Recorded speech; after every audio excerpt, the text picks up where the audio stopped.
Hello everyone, this is the 2019 LEGO City Fireplane. Now, they did a Fireplane set that is kinda sorta similar to this in vein in 2012, but this one here does not borrow or recycle anything directly from that one. Let's take a look at everything here, starting with the meat and potatoes, the Fireplane itself. So we've got a 6-stud wide fuselage here with the canopy piece that's been used for some other planes and also helicopters in the past handful of years since they introduced that. This is intended to be able to land on water, so you've got the actual hull there for a fuselage and a couple of floats out near the wingtips to make sure that it doesn't tip over to the sides. Prop powered, you can spin the props, of course, no geared mechanism or anything. Really not a lot in the way of fancy building here or fancy design. Pretty straightforward stuff. I appreciate the airfoil shape to the wings with the help of these rounded kind of driveway ramp pieces.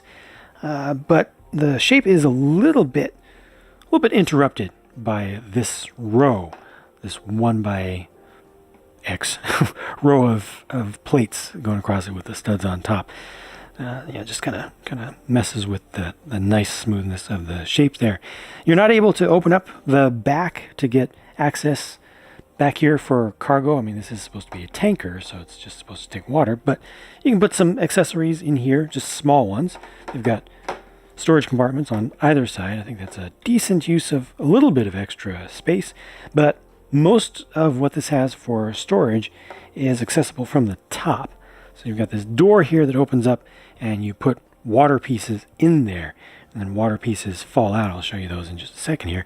Water pieces fall out from underneath with the use of this lever. That is your action feature actuator right there. You push that down, and I'll try to keep this a little close to the surface so stuff doesn't go absolutely everywhere. But there are the pieces that they use for water. So not studs and not even 1 by 1 cylinders, but these dome pieces, which is really smart because these are so much easier to pick up. Well, first of all, to find, to pick up and to reload than smaller options. And you're not going to lose those like you would with studs. And this is what they have for a door to hold all that in. Looks like water splash. So when you open the cargo door there, the bay door, it looks like water is spilling out. That's kind of cool. And if you don't want to use these pieces, you don't have to. Sorry about the focus there. But you could still have something that looks kind of cool here. And it's just so easy to just pick all this stuff up, drop it right back in, and be ready to go again. Pretty smart, actually. As for a cockpit, it's a little bit better than what is normal these days. So we've got a couple of control sticks or levers there off on the sides, printed console piece, and space for a second person. You can actually have a passenger in this. Thank you. Thank goodness. You can actually have a passenger in this. It has enough room, but so frequently LEGO does not give you space for a second person, even in something this large. So that makes me happy. And they don't even have to be squeezed in there. There's plenty of room to access that, to put a person in, even with some accessories also. So better than the minimum for sure. And again, I do like this color scheme that they have for this year, with the use of the light yellow rather than a regular yellow. Here's the stuff that's intended to be on fire. Just a couple of trees with a little bit of terrain, a little bit of extra foliage, and these are your fire assemblies. They're very simple. They fall off easily. They don't like to stand up too much, but they work really well if you put them into little voids, and they also work on top of studded surfaces quite well. And the nice thing about these is that they're easy to knock off, which again helps with success. You don't have to be absolutely precise. I'm going to try to do a one-handed run here, bring the plane over, just see what happens. There, got some of them off, got 3, so maybe if I get lucky I can catch the spares on a second run. But see how easy it is to just pick up the water compared to studs or even 1 by 1 cylinders. You just grab them. It's so easy. And the other nice thing about this, honestly, is that you can just leave all the fire off and have a decent looking scene. They don't have any special hinge mechanisms. They don't have any Technic mechanisms or anything to hold the fire on there and to make it properly fold away, which you'll then see from the other side or anything. These all look just fine from any angle. Got a little skunk burrow there, so one of the ideas is that you would be saving some wildlife. Skunks are actually pretty nice. They just stink, And the idea is it would go under there. That's like the fourth time that I've tried putting this in from the back entrance there that they give it. It's like a little ramp that is turned upside down. There it goes. Now it's on its side. Usually it ends up upside down for me, but you can kind of store it down there if you want, or you can put it up here on the jumper or whatever. But these just look fine, I think, as just regular terrain pieces, if whether or not you want to use them with the intended action sequences. And then the last build is this little UTV, which I think looks great, especially the front 3/4 of it. It just looks really, really nice to me. I mean, I don't know what else to say. It just looks absolutely perfect for something that is so simple, and it's designed to be built easily, even by young kids. Has a low part count, and they have the 3 stud. Well, they call it a stud shooter. It's actually a tile shooter on the side, and that it's able to be angled up and down. If you haven't seen this before, there are 3 little light blue round tiles in there, 1x1s.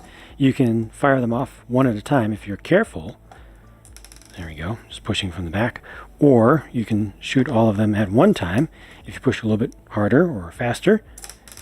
I only got 2 of them to come out that time, but the idea is that you can kind of use this shotgun style, which improves your chances of getting a hit against your target, which is smart. Now, you do have to worry about these things getting lost. That one almost got away from me. But, they're just tiles. But I think the thing works pretty well, and it's easy enough to leave that off if you don't like the look of it. All of this is able to rotate forward to get easier access to the driver if you want to put him in like that, or you can just put him in from the side. Also notice that the floor is a round piece. That was interesting. Kind of works with the short fenders there. And you have a couple of clips around the back for accessories. That's good. And a little storage container back here for, naturally, if I can get open, there we go, extra tiles for the tile shooter. So extra water, if you will. This is just a really nice little thing. I personally like how it looks, but I think it works pretty well as a toy. Also, it has enough ground clearance and stuff, but you put the person in there, you can shoot with it if you want, leave that off if you want. It's good. It's good. Here are all of the figures included in the set, and I love the combination of realism and diversity here with the outfits. They all look so different with the vastly different colors, yet they're all believable. And the colors are bright, and yet, you have the black and the dark tan, kind of, again, just grounding things a bit. I like the use of the regular red color for the helmets this time around.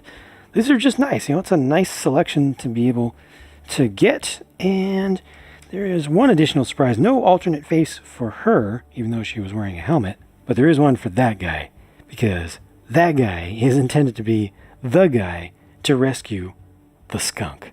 Skunks are actually pretty nice, but they do stink. So when he goes in and does that job, he'll switch over to that face instead of this one. If you're not familiar with the Lego skunk, here is the Lego skunk. They first introduced it with one of the collectible minifigure series. As far as I can tell, they haven't changed it since, but that's perfectly fine because it does its job. It is a skunk, and I think it looks pretty proper. Last up, these are the spare pieces left over after you build everything. Not much to see here except for the one special piece in black, and that's just it. Considering value here, I would love to be able to buy this for $40 US. But I really think that is an unreasonable bit of wishful thinking, because you look at the part count, it's close enough to 400, but you have to consider that there are a fair number of pretty large pieces included in the plane here at the back, and then all those ramp pieces that are used for that airfoil shape on the wing. So I could not imagine this being sold realistically for under 45, more likely 50. It's probably where I would expect it to end up. They actually sell it for 60. Well, that's the suggested retail price as of the time of the recording of this video. It's on Amazon for 55. So it's in the range, but I would like to see it come down just a little bit. I think that at 50 it would be reasonable. Below that it would be fantastic. But yeah, just considering things, again, I'd love for it to be 40, but I think 50 is more appropriate, realistically speaking. Fortunately, it is much more nicely priced outside of the US for a change. Nice to see. And fundamentally, I think it's a good set.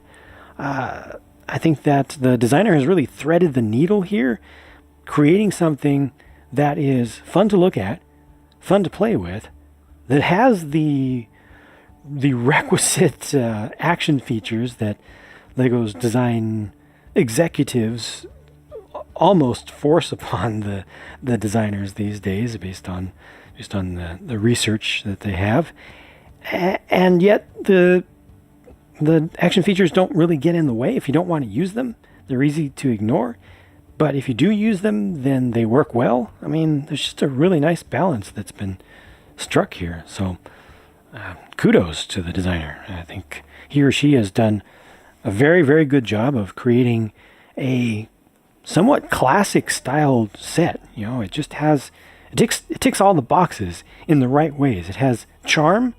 It has pretty good looks from a realism perspective, and has good use beyond just the prescribed play patterns.